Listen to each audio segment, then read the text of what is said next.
आपल्या गल्लीमध्ये जे काही रस्ते बनतात आणि गटारी बनतात आणि आपल्याकडे ते नगरसेवक येऊन सांगतात मी निधी आणला, मी अमुक केलं, आमदार सांगतात मी निधी आणला, मी अमुक केलं, इम्पॅक्ट मध्ये निधी काही येत नाही बाहेरून। हा जो निधी असतो आमच्या नागरिकांच्या घरादाराच्या प्लॉटच्या कराचा पैसा असतो आणि हा पैसा जमा होतो। त्या पैशाचं वितरण करण्याची जबाबदारी नगरपालिका महासभेची असते आणि जास्त पैसा जो राज्य सरकारला जातो ही जबाबदारी आमदारांची असते। आमचा सुरेश बोळे आमदार तेच पैसे या ठिकाणी तो। आणि एक सांगतो तुम्हाला, आमदार सुरेश बोळे जर समजा त्याच्याऐवजी माणूस असा लुडा पांगडा लंगडा जरी असला तरी निधी येतो। जेव्हा जेवणाच्या पंक्तीमध्ये जेव्हा माणसं भेटतात प्रत्येक माणसाला सारखंच वाटप होतं की नको, तसं मामालाही भेटतं। पण मामा काय म्हणतो मी आणलं। अरे तू कसं काय आणणार रे बापा, तुझ्या काय घरून आणलं रे? म्हणून हा पैसा मिळतो। तुम्ही असं काही समजू नका की मामा उपकार करतो, गुलाबराव उपकार करतो, कोणी नगरसेवक उपकार करतो, असं नाही। उलट हे लोक जो निधी आणतात तो तुमच्यासाठी आणत नाही, तुमच्यासाठी। आता एकनाथ शिंदेने काय म्हटलं होतं, जर तुम्हाला 50 खोके घ्या एक तर मंत्रीपद घ्या, नाही तर मग आणखी 80 कोटी घ्या। ज्या माणसाला मंत्रीपद दिलं गुलाबरावने 200-400 कोटी कमवून घेतलं आणि त्या किशोर पाटीलला मंत्रीपद दिलं नाही, त्याला 80 कोटी देऊन टाकले। ज्या तेरे को जो करले, जो खाना है वो खाले, अशी खिरापत यांनी आपल्या तिजोरीची वाटलेली आहे। आणि म्हणून तुम्ही लोक सगळे शिकले, तुम्ही या भ्रमात राहू नका।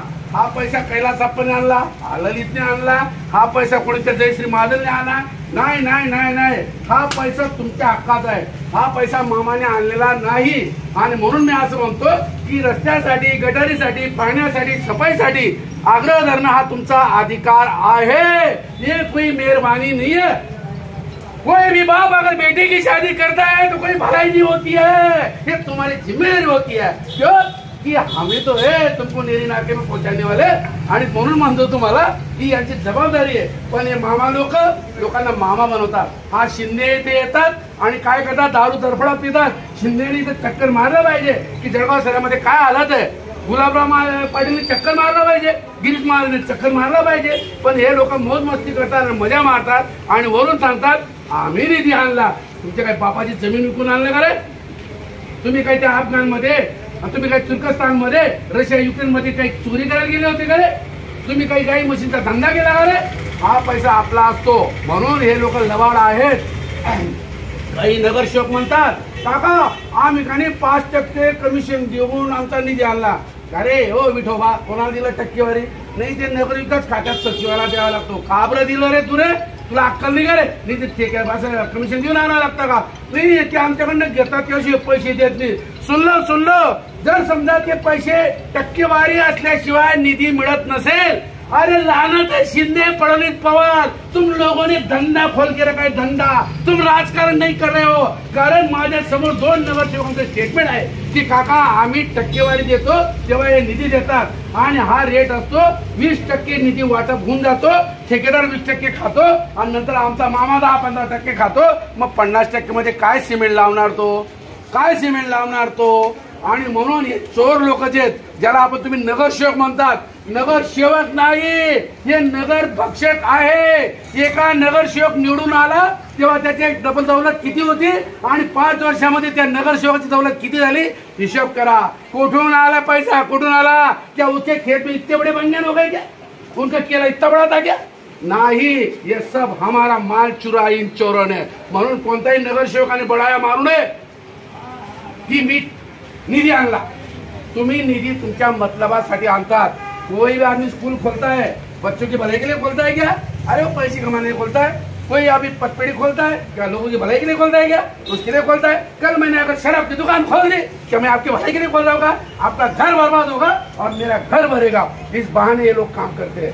इसलिए मैं सब लोगों का ऐलान करता हूँ, कोई भी नगर सेवक है, आमदार है, मंत्री है, ज्यादा उगीर करने की जरूरत नहीं, ज्यादा भाई भलाई करने की जरूरत नहीं है। जवान कड़क रखने का, ए गुलाबराव एक काम कर, ए सुरेश बोळे हे काम कर, असं बोललं पाहिजे। त्याशिवाय जळगावचा विकास होणार नाही। त्याचं कारण असं आहे, तुम्ही लोक सज्ञान झाले पण हिम्मत कमी आहे। घाबरतात लोक। कौन पंगा लेता है यार, वो तो गुंडा होता है। तो गुंडे को तो तुम ही चुन के लाते हो ना, गुंडे में तो तुम ही चुन के लाते हो। जलगांव नगर पालिका में अगली चुनाव होगा, कोई भी गुंडा, रेती वाला, माफी वाला, दारू वाला, डांस बार वाला, चाकूसुरी वाला चुन के नहीं आना चाहिए। ये तुम्हारी जिम्मेदारी है, ये मेरी जिम्मेदारी है। जब मेरे जलगांव में इतने लोग शरीफ है, फिर भी बदमाश नगर सेवक क्यों हो? फिर भी बदमाश नगर सेवक क्यों? मेरे जलगांव में विद्यापीठ है, तेरे भी लोग हैं, डॉक्टर, वकील है, फिर भी मामा जैसा आमदार क्यों, गुलाबराव जैसा आमदार क्यों? अरे ये तो हमारी गलती है, हमारी गलती को हम दुरुस्त करना चाहिए। जो पढ़ा लिखा हो, जो नियत वाला हो, जो होशियार हो, उसी आदमी को चुन के लाना चाहिए। ऐसा मेरा आप लोगों को अपील है।